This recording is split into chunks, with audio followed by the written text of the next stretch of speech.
Delphias Audiolibros presenta, Halo, Tormenta Silenciosa. Una novela del universo Halo, escrita por Troy Denning y lanzada el 4 de septiembre del 2018. Capítulo 19. 0546 horas, 26 de marzo de 2526, calendario militar. Crucero furtivo. Punto de fuga de la clase Point Blank del UNESC. Aproximación de asalto, planeta Etalan, sistema Yggdrasil. Una flota invasora necesitaba 5 cosas para avanzar: municiones, medicinas, alimentos, combustible y piezas de repuesto. El combustible rara vez era un problema porque la mayoría de las naves llevaban suficiente combustible a bordo para alimentar sus reactores de fusión durante años. Pero si se elimina cualquiera de las otras 4 necesidades, tarde o temprano, una flota es solo chatarra. Durante el viaje en el desliespacio desde Vico a Etalan, John 117 y Avery Johnson habían decidido atacar primero el suministro de municiones del Covenant y luego su suministro de alimentos, ya que eran las 2 formas más rápidas de detener la ofensiva alienígena. El problema era que, después de observar la flota logística enemiga durante varios días, todavía era difícil distinguir entre los cargueros de municiones y los de las naves hospitales o los cargueros de equipo. Los analistas de inteligencia de la punto de fuga estaban bastante seguros de que las naves con cúpulas transparentes eran naves agrícolas, pero había 3 mastodontes en órbita baja que seguían siendo un completo misterio para todos. El trío seguía desnatando la atmósfera y hundiéndose en la decadencia orbital, para luego tener que activar sus motores y salir de problemas. Y el tiempo parecía haberse acabado. La flota logística alienígena estaba sincronizando órbitas y llevando sus reactores de fusión a toda su potencia, probablemente porque la flota de asalto del Covenant había asegurado el campo de batalla y estaba lista para ser reabastecida. No había forma de confirmar esa suposición. La punto de fuga y sus 2 escoltas merodeadores habían estado desconectados desde que se alejaron de la fuerza de tarea Yaama 6 días antes. Pero solo un tonto pensaría que el coronel Crowder y sus dagas negras podrían haber inclinado la balanza a favor de la pequeña armada de la Guardia de Vico e impedido que los alienígenas vitrificaran el planeta. Esto todavía puede funcionar, dijo Johnson. Estaba de pie con el equipo azul en el hangar de cazas de popa de la punto de fuga, observando a un trío de puntos verdes de amigo guiar un enjambre de triángulos rojos de enemigo a través de la pantalla de visualización que colgaba en lo alto del mamparo. Eliminemos las naves agrícolas. Lo que creemos que son naves agrícolas, dijo Fred. Al igual que John y el resto del equipo azul, estaba parado vestido íntegramente en la Mjolnir, sosteniendo una Havok Mark 2521 armada en el lateral de un brazo. Podrían ser zoológicos para mascotas, por lo que sabemos. Sí, pero al menos estaríamos eliminando todos sus zoológicos de mascotas, dijo Johnson. Llevaba armadura negra de asalto espacial y tenía su propia Havok a sus pies, junto a un rifle M99 Stanchanghaus. En los soportes magnéticos de su armadura, llevaba un lanzacohetes M41 SPNKR. Técnicamente, el SPNKR era un arma de superficie a superficie, pero podía ser devastador en ataques espaciales, donde su alcance y precisión no se veían degradados por la gravedad y el arrastre atmosférico. Así que para lo que sea que necesiten los zoológicos de mascotas, estarán atascados hasta que puedan traer más. Creo que podemos hacerlo mejor que eso, Sargento Johnson. La voz de la doctora Halsey vino de la escotilla del hangar detrás de ellos. Se cruzó delante de los 5 cazas Banshee capturados por la fuerza de tarea Yaama, luego se detuvo frente al equipo y continuó en voz baja: de hecho, estoy segura de que podemos eliminar a los cargueros de municiones como planeamos. ¿Los has identificado?, preguntó John. ¿Realmente crees que te estaría permitiendo sacrificar mis Banshee si no lo hubiera hecho? El valor de esas naves para mi investigación es inestimable, y no tenemos idea de cuándo capturaremos más. Halsey se volvió hacia la pantalla del mamparo y extendió sus dedos, expandiendo el mapa táctico hasta que mostraba 15 indicadores rojos, todos esparcidos a lo largo de una línea en el lado cercano de Etalan, la flota logística alienígena sincronizando órbitas en preparación para la partida.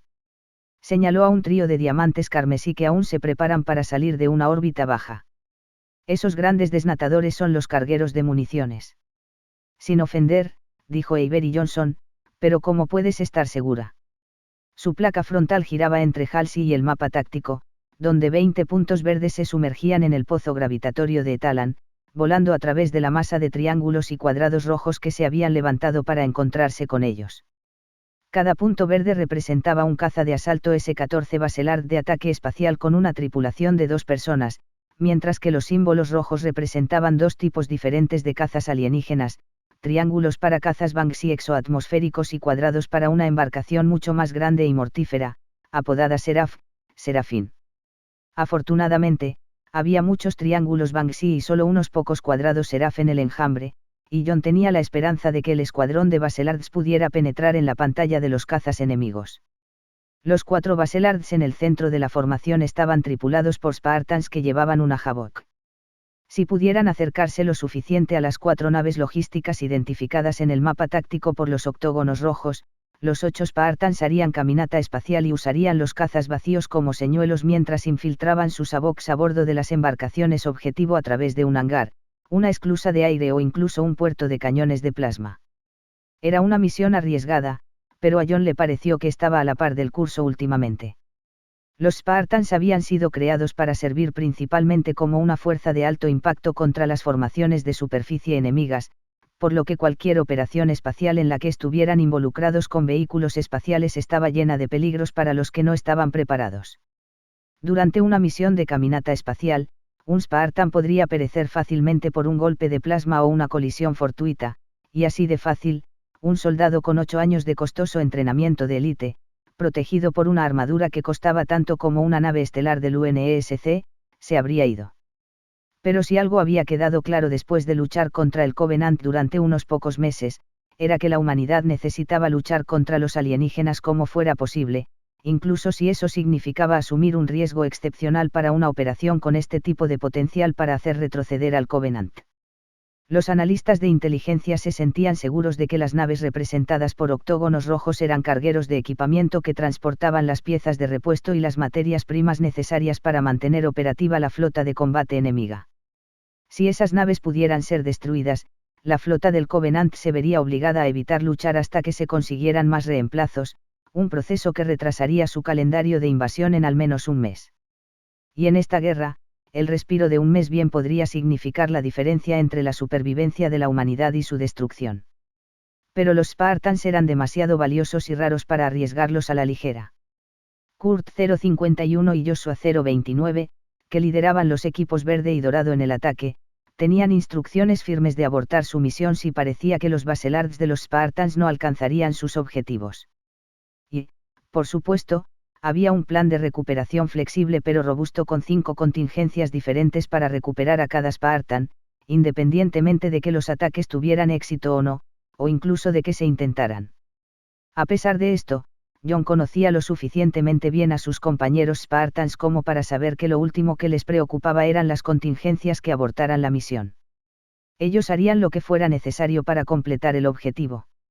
Después de un momento, Halsey pareció decidir que sería más fácil responderle a Johnson que discutir con él. Estoy segura porque entiendo cómo funcionan las armas de plasma del Covenant, dijo. Realmente necesito explicarle la ingeniería, sargento. ¿Qué tal la versión corta? Había un trasfondo sospechoso en la voz de Johnson, como si la de Nieto no fuera la única orden que él consideraba infiltrada por espías insurreccionistas. No es como si estuviera tratando de construir uno yo mismo. Bien, porque los humanos no tienen la tecnología de estabilización magnética, dijo Halsey. Pero la teoría es bastante simple.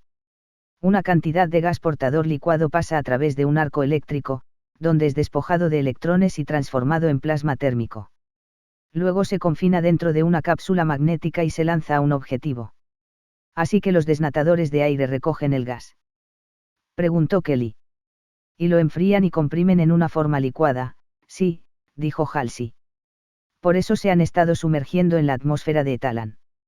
John frunció el ceño dentro de su casco. No había forma de que la doctora Halsey fuera una espía, pero su historia no tenía sentido. Y le tomó 4 días descubrirlo. Halsey le mostró una sonrisa apretada. Apenas, dijo ella.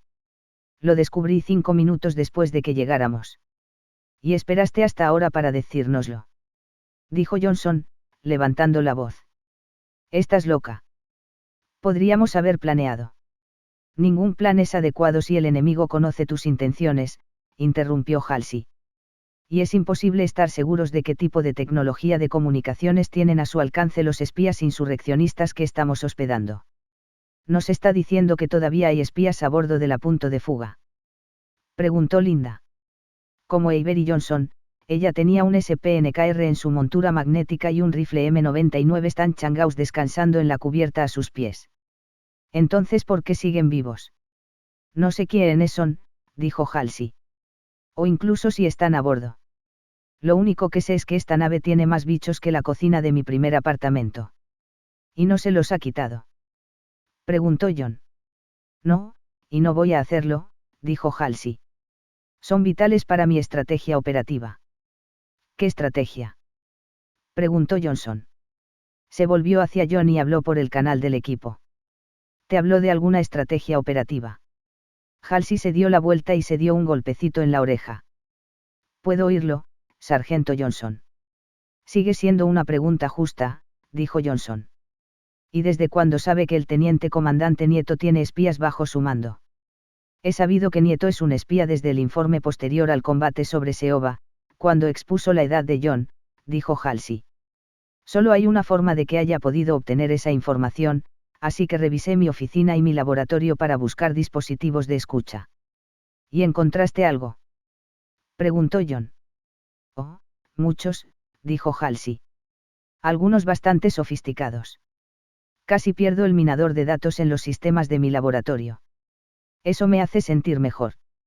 Fred levantó el brazo y retorció el miembro blindado de un lado a otro. ¿Alguna posibilidad de que los sistemas de nuestras Mjolnir estén comprometidos? Ninguna.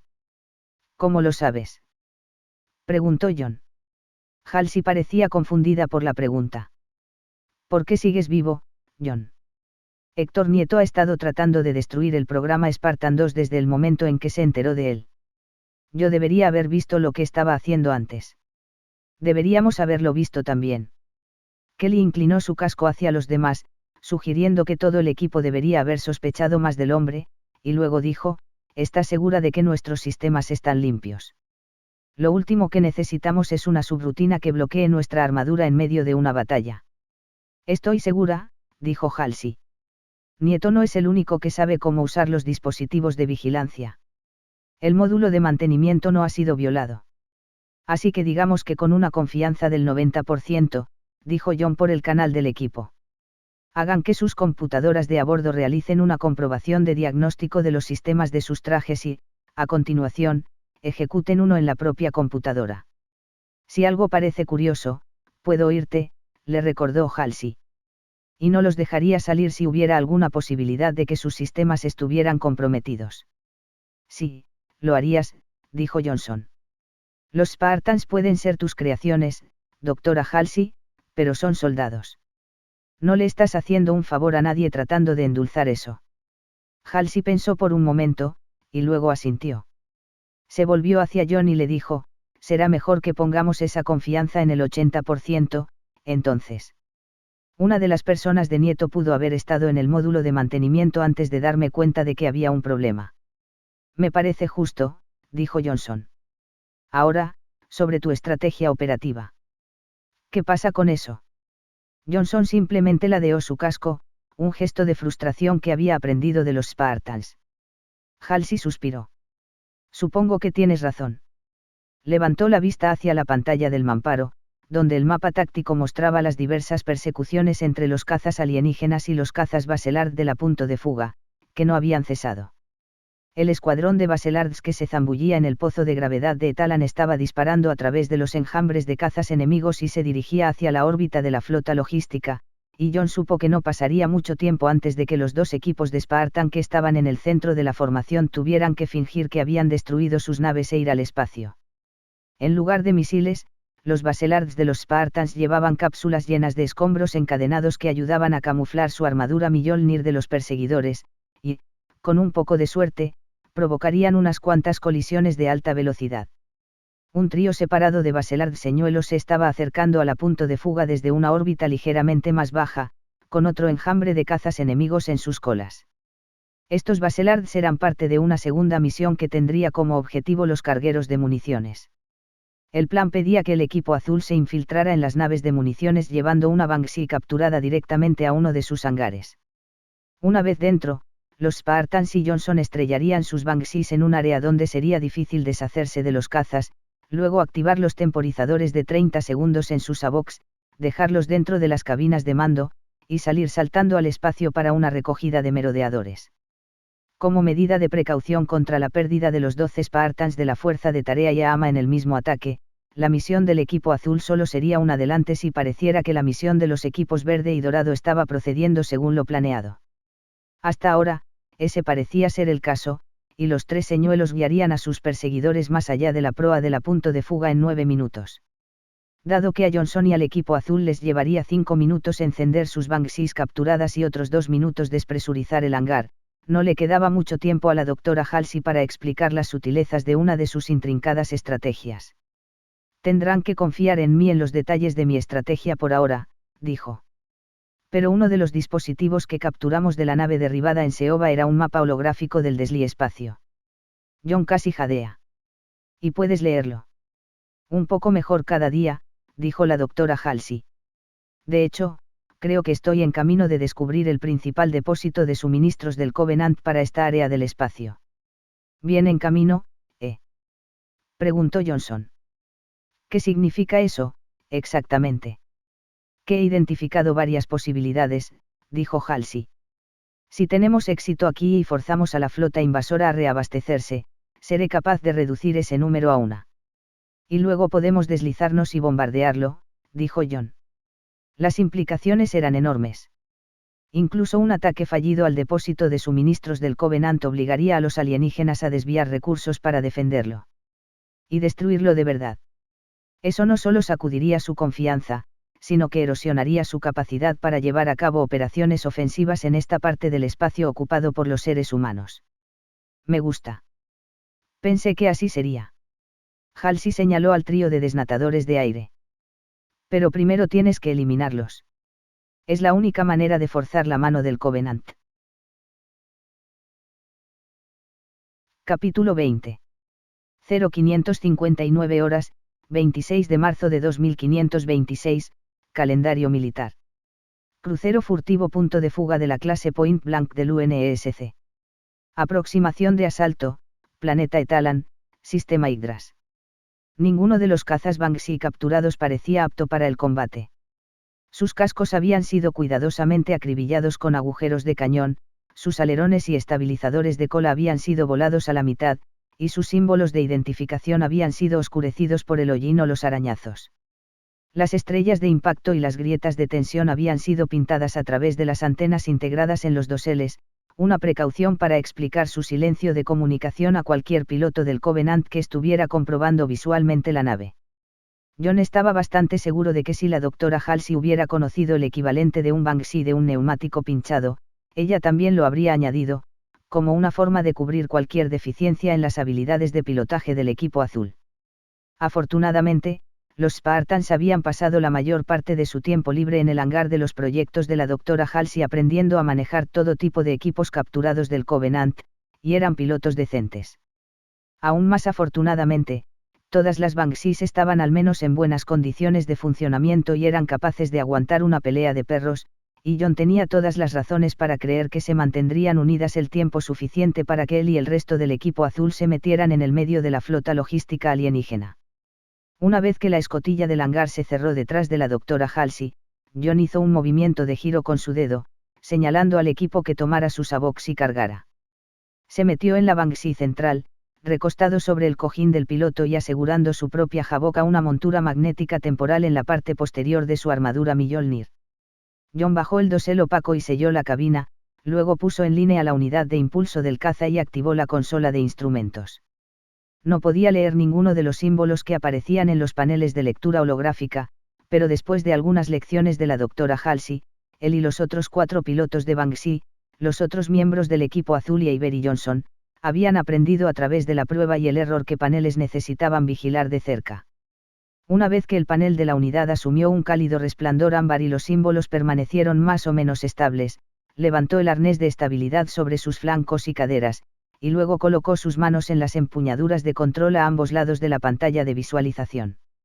Una luminiscencia azul surgió dentro de las esferas, y más símbolos comenzaron a girar a través de los paneles holográficos de lectura. Deslizó sus palmas hacia la parte delantera de las empuñaduras de control. La Banshee se levantó de la cubierta y flotó en su sitio.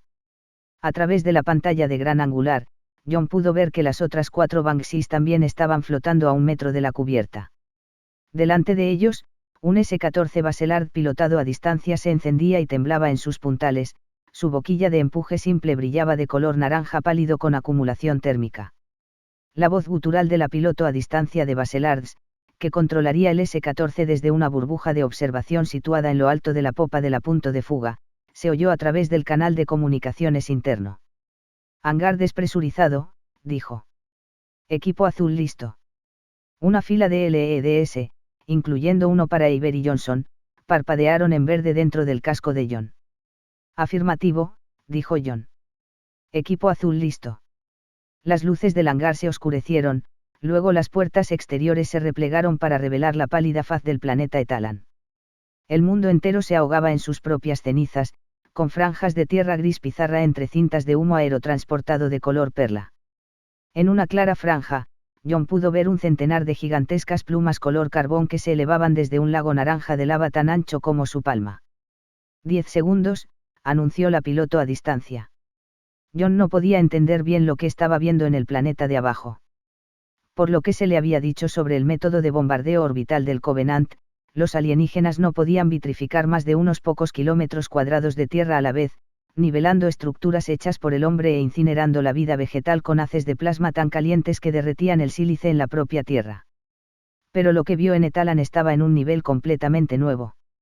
Era como si el Covenant hubiera perforado la corteza del planeta hasta su manto, creando un geyser volcánico que iba a quemar los últimos rastros de la humanidad al inundar el planeta entero con piedra fundida. Y si los alienígenas tenían ese tipo de poder, si eran capaces de crueldad a una escala tan masiva, la fuerza de Tarea y Ahama tenía que frenar su invasión. A cualquier costo. 5 segundos, anunció la piloto a distancia. Debería poder ver el vuelo señuelo cruzando de derecha a izquierda, y en curso de pasar por encima de la erupción. Apenas había terminado de hablar antes de que astillas de plasma comenzaran a atravesar el portal de lanzamiento, seguidas un instante después por las siluetas en forma de cuña de 3 S-14 Baselards. Un respiro más tarde, las sombras cruciformes de un escuadrón alienígena de Banshee aparecieron en sus colas, acercándose lentamente, pero llenando la distancia intermedia con fuego blanco. La punto de fuga lanzó en frío una salva de 20 misiles M42 Archer, usando aire comprimido para empujarlos fuera de sus tubos de disparo con motores en silencio. En el hangar, el Baselard pilotado a distancia replegó sus puntales y salió disparado del portal de lanzamiento. Estaba acelerando tan fuerte que, en un abrir y cerrar de ojos, su boquilla de empuje se redujo de un círculo de 2 metros de brillantez cegadora a un punto blanco del tamaño de una uña de un dedo pulgar. Atacó al escuadrón de Banshee al mismo tiempo, disparando sus 2 misiles M42 Archer y abriéndose a un alcance extremo con sus 2 cañones rotativos. Un parpadeo más tarde, la salva de Archers de la punto de fuga encendió los motores y también voló tras las Banshees. Los alienígenas asombrados rompieron la formación y se dispersaron, dejando a los 3 Baselards libres para desplegarse y escapar. Equipo azul, despegue, ordenó John. Empujó las empuñaduras de control hacia adelante, y el Banshee capturado salió disparado del hangar a tal velocidad que solo el arnés de estabilidad le impidió deslizarse hacia la parte trasera de la cabina. Johnson y el resto del equipo azul siguieron en las demás Banshees, y todos se quedaron atrás del Baselard pilotado a distancia. Detrás de ellos, John sabía que la punto de fuga estaría desocupando sus bodegas de desechos, vertiendo pellas de combustible agotadas, casquillos vacíos, equipos irreparables, partes dañadas y cualquier otro tipo de residuo metálico que una sonda de sensor de largo alcance pudiera interpretar como fragmentos de cazas espaciales destrozados. John comenzó a golpear la parte inferior de las empuñaduras de control, vertiendo pernos de plasma en la cola del Baselard pilotado a distancia. Sus compañeros hicieron lo mismo, y el caza espacial se autodestruyó rápidamente en una bola de fuego gigante diseñada para llamar la atención de los alienígenas, y ayudar a que la punto de fuga se retirara sin ser detectada. Voces de élites empezaron a sonar dentro de la cabina, sin duda otros pilotos de Banshee pedían la identificación del equipo azul. John los ignoró y condujo su vuelo directo hacia el escuadrón de reensamblaje. Como no tenían forma de comunicarse de forma convincente con los alienígenas, la mejor posibilidad de que el equipo entrara en la formación enemiga era ignorar cualquier intento de ponerse en contacto con ellos y esperar que el Covenant asumiera que su equipo de comunicación había sido dañado.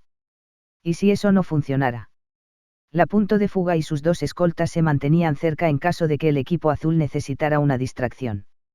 Cuando nadie del equipo azul respondió a las llamadas, un trío de Banshees enemigas se separaron del escuadrón y salieron a interceptar a los recién llegados. John mantuvo sus dedos alejados de los controles de las armas.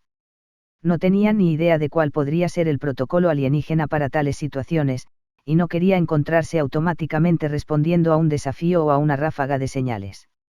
Desearía haber pensado en sugerirle lo mismo a los demás, pero ya era demasiado tarde. Para evitar la posibilidad de que el Covenant se diera cuenta de extrañas transmisiones procedentes de las Banshees dañadas, el equipo azul mantendría un completo silencio de comunicación hasta que se hiciera evidente que el enemigo no estaba creyendo en su acto. Las Banshees interceptoras se hincharon rápidamente de diminutas motas silueteadas contra aureolas de empuje del tamaño de un pulgar a cruces inclinadas que eran empujadas a lo largo por colas efluentes de 30 metros de largo, luego dejaron caer sus narices y pasaron de largo por debajo del equipo azul. En el panel de seguimiento de su propia nave, John vio a los cazas enemigos balancearse detrás de su escuadrón e igualar su velocidad. Dos de ellos se quedaron atrás, listos para abrir fuego sobre la formación por detrás, mientras que el tercero se arrastró lentamente hacia adelante, pasando a menos de 20 metros de cada Banshee dañada, sin duda para que el piloto pudiera inspeccionarlos. Finalmente llegó a la parte delantera de la formación y flotó junto a John a la misma distancia. El piloto enemigo permaneció a su lado durante casi un minuto. Cuando la charla del élite comenzó a sonar por el sistema de comunicaciones de John, comenzó a parecer probable que el alienígena hubiera estado esperando alguna señal y estuviera solicitando instrucciones de su comandante. John intentó el movimiento estándar del ala, pero no obtuvo respuesta. Deslizó sus manos hacia la parte de atrás de los controles.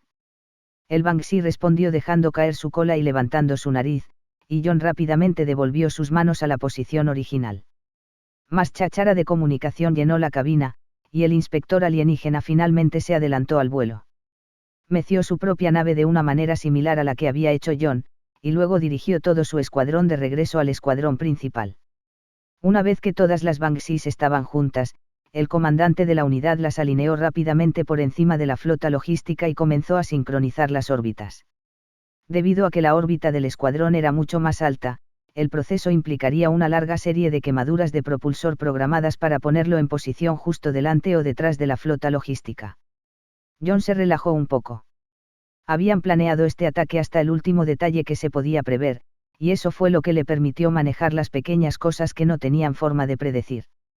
Debajo de él, podía ver las diminutas cuñas de 12 Baselards brincando y meneándose mientras intentaban caer a una órbita por delante de la flota logística.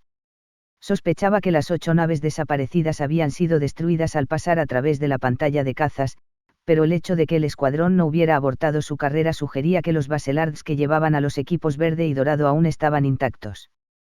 Lo que era algo bueno. Con tantas Banshees enemigas en formación, el equipo azul acababa de pasar el punto de no abortar de su propia misión. La planificación era tan valiosa para los Spartans como su armadura Mjolnir. Un par de Baselards estallaron en destellos anaranjados y desaparecieron. John buscó pistas de que hubiera sido uno de sus equipos de Spartans cambiando a caminata espacial, pero no vio ninguna señal de ningún tipo, ni pequeñas motas silueteadas contra las nubes nacaradas que había debajo, ni cazas del Covenant dando vueltas para atacar objetivos ocultos, ni parpadeos de fuego de armas de fuego pequeñas. O el ataque funcionaba como estaba planeado, o la punto de fuga acababa de perder 2 tripulaciones de cazas más. El pensamiento hizo que John se sintiera mareado, y se sintió un poco culpable por todas las vidas que se estaban sacrificando para llevar a sus Spartans a salvo a sus objetivos. Al menos la causa era digna. Asumiendo que la doctora Halsey tenía razón en cuanto a encontrar el depósito de suministros del Covenant, tener éxito hoy no solo frenaría la invasión enemiga, sino que le daría a la fuerza de tarea y a Ama la oportunidad de responder al Covenant con un empujón que ellos nunca olvidarían. Otro par de Baselards explotaron, y John ahora se sentía confiado de que tanto el equipo verde como el dorado habían cambiado a caminata espacial para atacar a sus objetivos. Cuando sus Havocs detonaran, el equipo azul aprovecharía la inevitable confusión para escabullirse de sus escoltas y dirigirse hacia los 3 desnatadores de aire. Después de eso, sería una simple cuestión de volar al hangar más cercano y estrellar sus Bangsees, luego ajustar un interruptor de tiempo y salir disparados antes de que sus propias AVOX estallaran. El escuadrón de Bangsees que escoltaba al equipo azul descendió en la órbita 10 kilómetros detrás de una enorme nave de carga de materiales en forma de pera, y John empezó a preocuparse por el momento oportuno. Si las bombas de los equipos verde y dorado no detonaran antes, la pantalla de John se iluminó de plateado cuando la nave de carga desapareció repentinamente en el parpadeo blanco de una detonación nuclear. Su sistema de comunicación estalló primero en estática, luego en un parloteo ininteligible mientras los alienígenas reaccionaban a la destrucción de la embarcación. John revisó la lectura táctica de su Banksee y vio a la flota logística extendida a lo largo de su órbita, una línea suavemente arqueada de símbolos alienígenas formados vagamente como comas, asteriscos y signos de igualdad ondulados.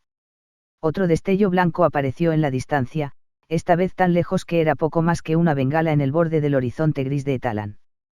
El parloteo que venía por el sistema de comunicación de la cabina era ahora una auténtica cacofonía, y un enjambre de puntos de combate empezaron a aparecer debajo de los símbolos que quedaban en la lectura táctica. John no sabía si las detonaciones eran obra del equipo verde o del dorado, pero estaba claro que uno de ellos había tenido éxito y que sus miembros estaban en camino al punto de extracción. Definitivamente habían infligido algunos daños a la flota logística del Covenant, pero iba a hacer falta mucho más que una pérdida de 2 naves para que la estrategia de Halsey funcionara. Los otros 2 cargueros de materiales desaparecieron repentinamente en bolas de luz resplandeciente, y John supo que su segundo equipo de Spartans había completado su misión.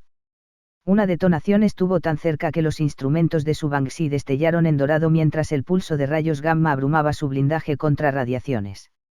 Las comunicaciones se silenciaron, y un segundo después la cabina se hundió en la oscuridad mientras los paneles de lectura y las empuñaduras de control parpadeaban.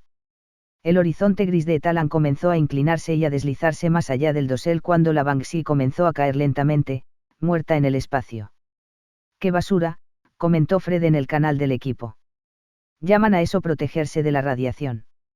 John estaba a punto de reprenderlo por romper el silencio de las comunicaciones, y luego se dio cuenta de que todas las demás Banksees vagaban muertas en el espacio a su alrededor y se dio cuenta de que el silencio de las comunicaciones ya no era necesario. El pulso había destruido todos los instrumentos y controles del escuadrón, por lo que los pilotos del Covenant ya no tenían la capacidad de notar una transmisión en el canal del equipo.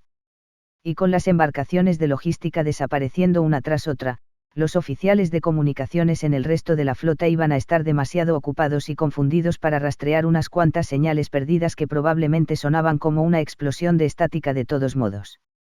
Pero había un inconveniente, por supuesto. Uno grande. Las Banksees del equipo azul estaban tan muertas en el espacio como las del Covenant.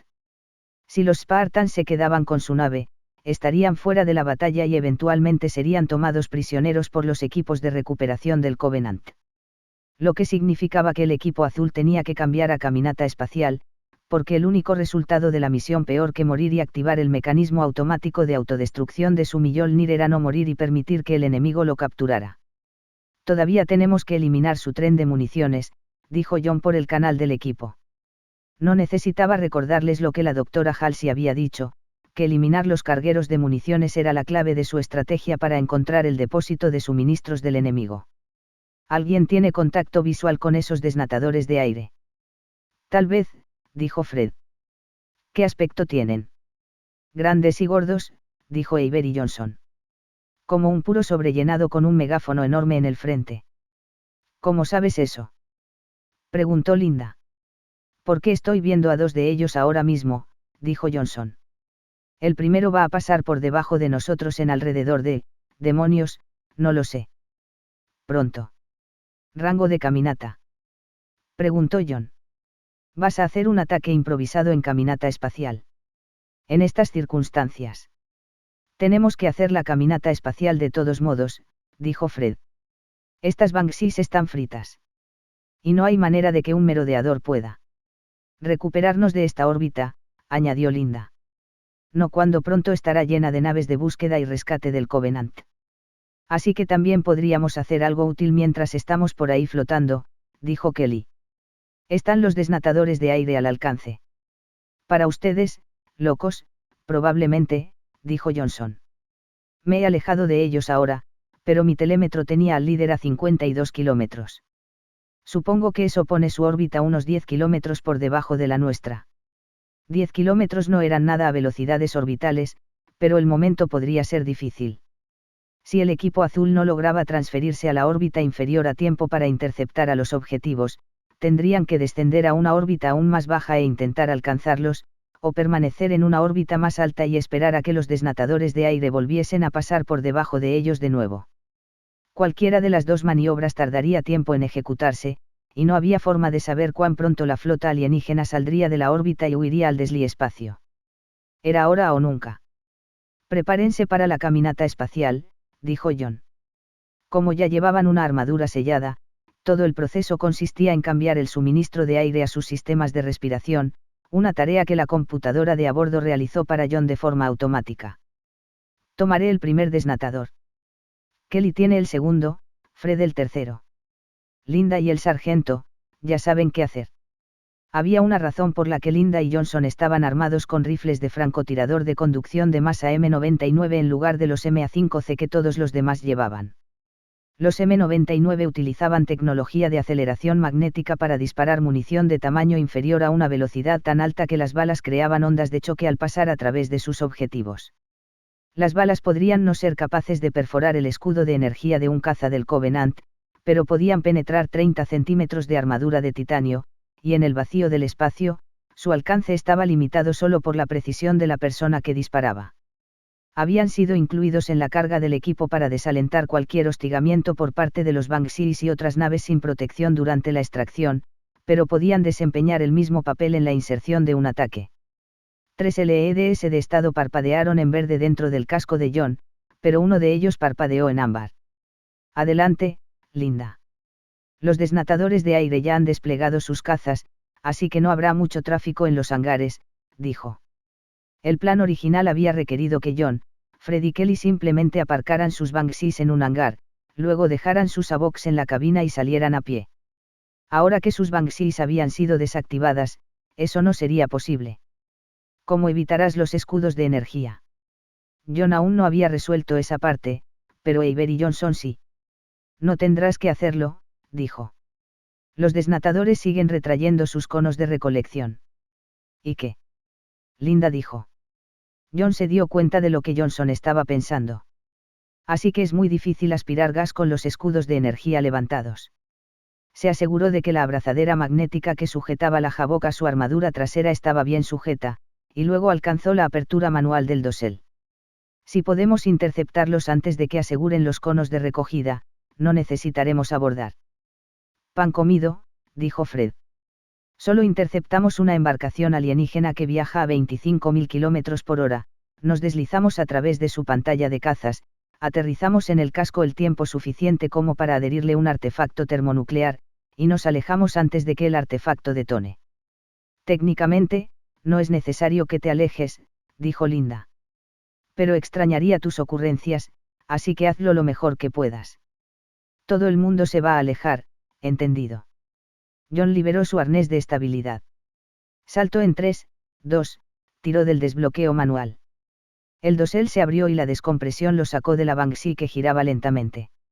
Los jets de maniobra de su propulsor comenzaron a dispararse intermitentemente mientras su computadora de a bordo trabajaba para estabilizar su tumbo.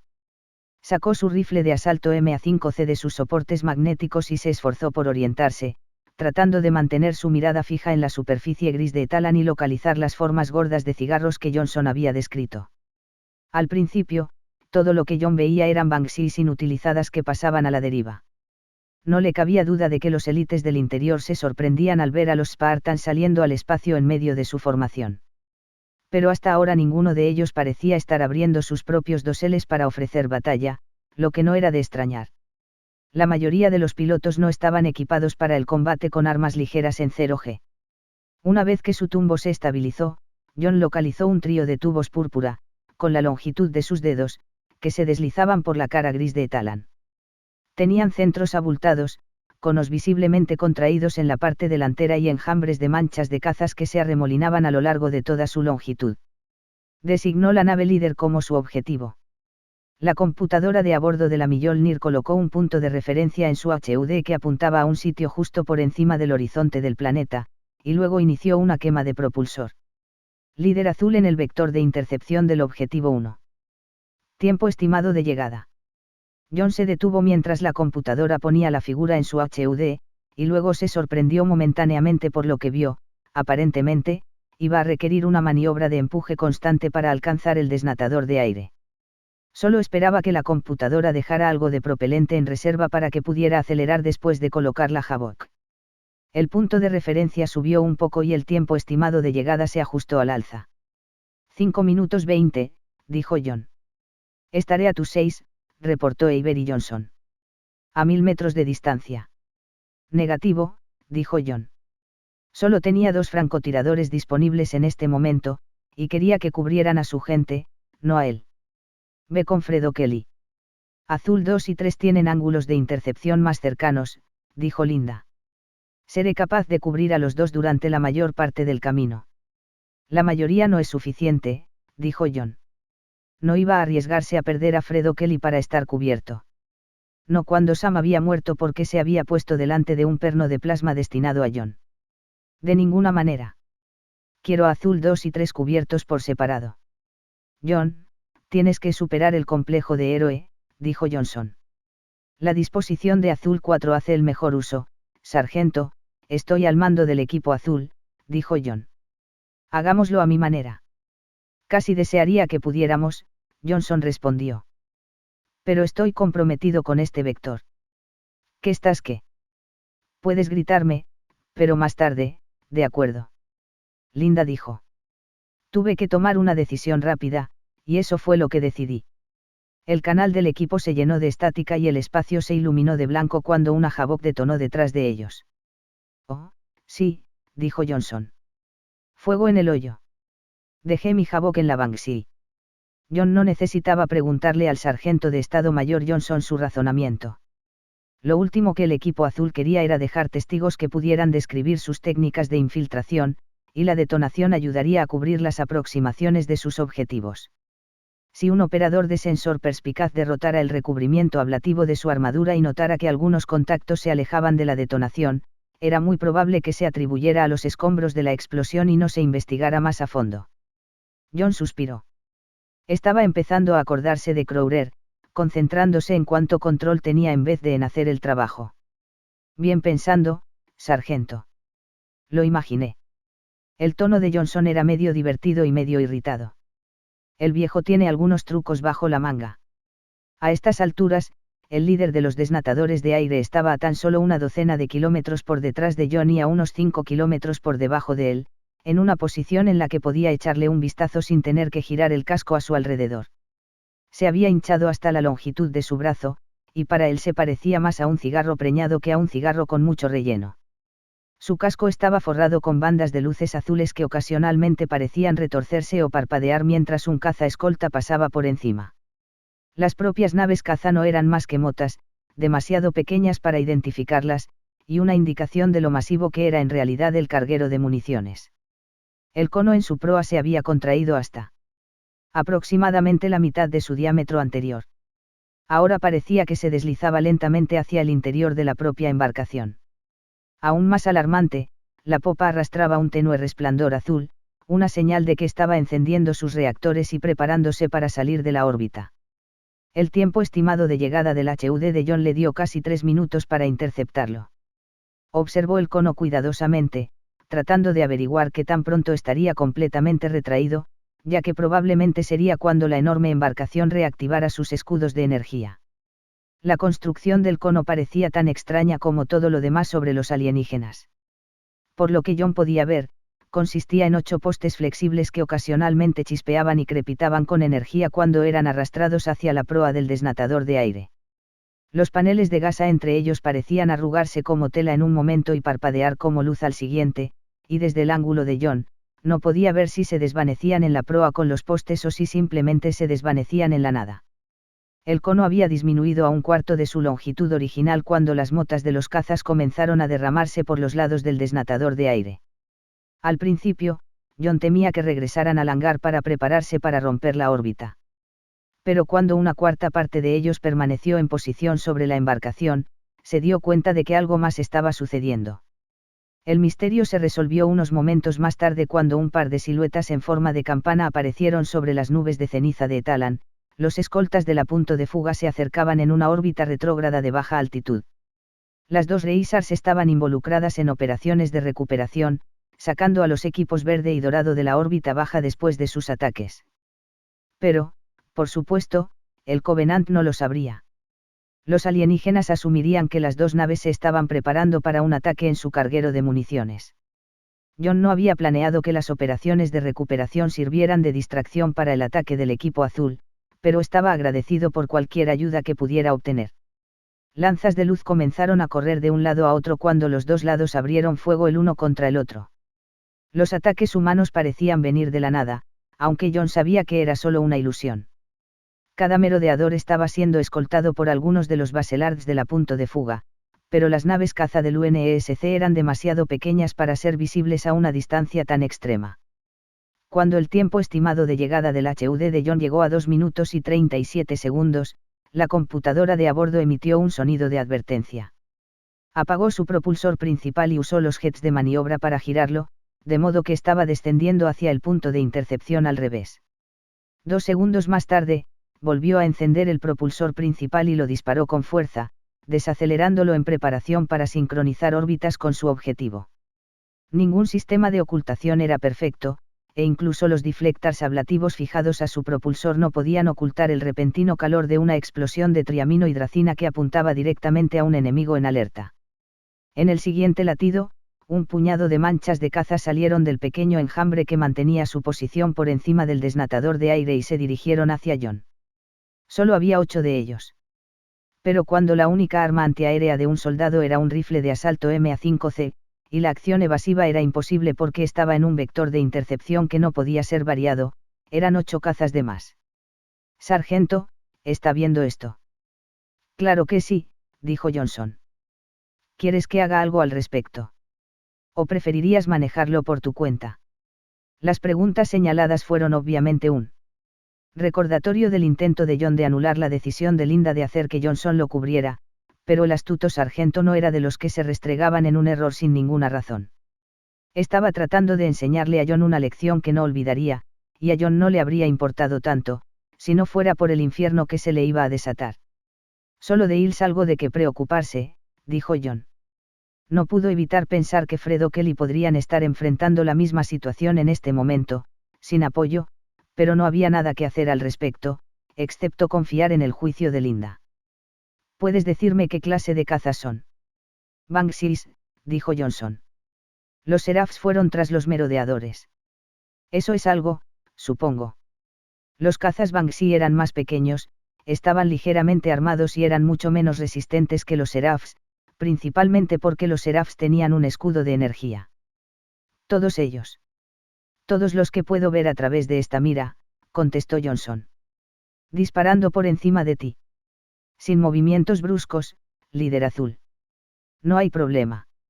Los movimientos repentinos podrían ser catastróficos durante una maniobra activa del propulsor, ya que podrían desplazar el centro de gravedad del viajero y enviarlo en espiral fuera de control a medida que su boquilla del propulsor apuntaba en diferentes direcciones. Si eso ocurriera, su computadora de a bordo tomaría el control y volvería a controlar su vuelco en unos pocos segundos, pero para entonces, John estaría fuera del vector y sería completamente incapaz de interceptar al objetivo. Continuó observando entre sus pies mientras se acercaban las Banshees. Estaban viniendo directamente hacia él ahora. Sus brillantes emisiones les hacían parecer 8 aureolas del tamaño de una cabeza de alfiler que se elevaban bajo sus pies.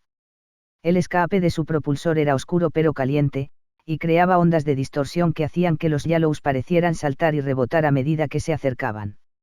Uno de los Yallows se desvió, ya sea golpeado por el fuego del M99 o reaccionando a él, luego se curvó y descendió hacia el desnatador de aire. No parecía posible que Johnson hubiera golpeado la nave a un alcance que probablemente superaba los 50 kilómetros, pero no vio otra explicación para la repentina partida de la Banshee.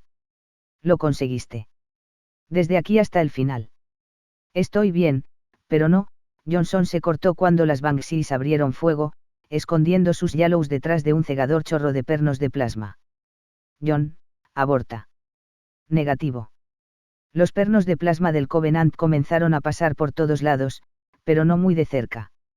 Seguía siendo un objetivo pequeño, y el enemigo aún estaba muy lejos. Sigue disparando. El aluvión de plasma continuó intensificándose, y John perdió de vista al enemigo detrás de lo que se había convertido en una columna de fuego blanco que hervía a su alrededor. Comprobó su tiempo estimado de llegada y se dio cuenta de que nunca sobreviviría los 2 minutos que le llevaría sincronizar órbitas, y mucho menos el tiempo que le llevaría realizar una maniobra de proximidad y aterrizar en el casco del desnatador de aire. Eventualmente, el alcance descendería hasta el punto en que los cañones de plasma de las Banshee se volvieran precisos.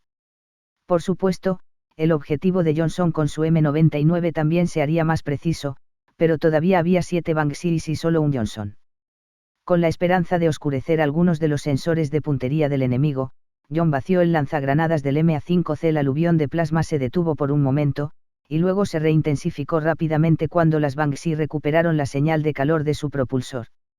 En respuesta, John apagó el paquete de propulsión y el punto de referencia de su HUD comenzó a desviarse mientras la computadora de a bordo luchaba por calcular un nuevo vector de sincronización. Pero John no necesitaba sincronizar órbitas, solo necesitaba interceptar el desnatador de aire durante un segundo. Disparó un jet de maniobra, girando alrededor de sí mismo, de modo que su propulsor principal ya no apuntaba hacia las Banshees que se acercaban, y la fuente de fuego de plasma que se acercaba rápidamente se hizo más difusa a medida que perdían los datos de su objetivo. John respiró un poco más aliviado, y luego sintió el impulso de un jet de maniobra cuando su computadora de a bordo lo puso en un nuevo curso de interceptación. El tiempo estimado de llegada en su HUD había bajado 40 segundos, y se encontró con menos de 1 minuto antes del impacto. John, te he perdido, dijo Johnson. ¿Estás? Sigue disparando. John abrió el panel de control de la Havok y comprobó su nuevo tiempo estimado de llegada, 50 segundos, y luego introdujo un retardo de 30 segundos. Puso el gatillo en automático, pero no inició la cuenta atrás. Y establece un vector de evasión. En unos 40 segundos, no querrás estar a menos de 5 kilómetros de ese desnatador. John. El tono de Johnson era de preocupación. John, ¿qué demonios estás haciendo? John mantuvo la mirada en su lectura del tiempo estimado de llegada. No podía permitirse el lujo de arruinar el momento. 36 segundos. Hijo, escúchame, dijo Johnson. No seas un maldito héroe. John realmente deseaba que el sargento de Estado Mayor se callara para poder concentrarse. La lectura del tiempo estimado de llegada llegó a 31 segundos. Inició la cuenta atrás de la Havok y sintió una emoción de satisfacción cuando destellaron 30 en el mismo instante que su lectura de tiempo estimado de llegada. Debajo de él, el desnatador de aire se había hinchado hasta el tamaño de una ATV Mongoose. Las paletas de gasa que tenía enfrente se habían replegado tanto en la proa de la embarcación que parecían más una taza que un cono, y el hinchado casco ondulaba como una bolsa de helados redondeados llena de líquido. 1 kilómetro o 2 por encima del casco, John podía ver las figuras en forma de lágrimas de los cazas de escolta que quedaban barriendo en un patrón de búsqueda cada vez más amplio. Claramente se les había advertido que esperaran su llegada. Si pudieran verlo desde su posición, podría parecer un pequeño insecto cayendo en la boca abierta de un pez enorme, excepto que, para cuando el pez llegara a él, ya estaría muy lejos de él y en su lugar habría una sorpresa. John separó la Havok de su montura magnética y la dejó flotar libremente. El dispositivo estaba en el mismo vector de interceptación que él, así que incluso si los cazas enemigos lo eliminaban, la Havok probablemente destruiría el objetivo. John verificó el tiempo estimado de llegada de su HUD. De hecho, casi podía garantizarlo. Maldita sea, contéstame, John. Estoy aquí, sargento. John activó su propulsor primario y disparó más allá del desnatador de aire, apenas 7 kilómetros por encima de su casco dorsal. Pero, sargento, con todo respeto, tiene que dejar de tratarme como a un niño. Lo que sea que Johnson contestó, se perdió por la explosión de estática. El espacio destelló de blanco por todas partes menos delante de John, y su HUD mostró que la temperatura de la carcasa de la armadura Mjolnir subía muy por encima del nivel de peligro. Sin embargo, las prioridades. Mientras su HUD siguiera funcionando, él seguiría vivo. Gracias por escuchar. Like y suscripción si les gustó y recuerden que pueden comentar cualquier cosa. Hasta el próximo capítulo, amigos.